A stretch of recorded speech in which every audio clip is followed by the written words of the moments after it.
আমি বিনয়ের সাথে বলতে চাই, একজন মানুষের জন্য আমরা এই সুযোগটা হাতছাড়া না করি। আমি পারতপক্ষে কোনোদিন এই সুযোগটা হাতছাড়া করি না ভাইরা।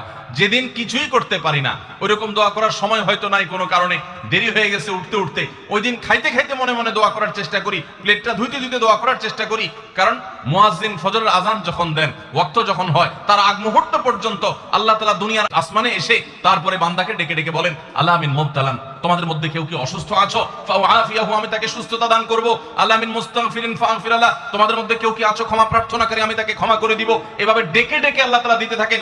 টোটাল 24 ঘন্টার মধ্যে যেই সময়টার দোয়া ফেরত দেয়া হয় না, যেই সময়টার দোয়া মিস হওয়ার সম্ভাবনা খুবই কম, আপনার দোয়ার বেসিক শর্তগুলো ঠিক থাকলে এই দোয়া কবুল হওয়ার সম্ভাবনা জোরালো, সেই সময়টা হলো ভোর রাতের সময়টা।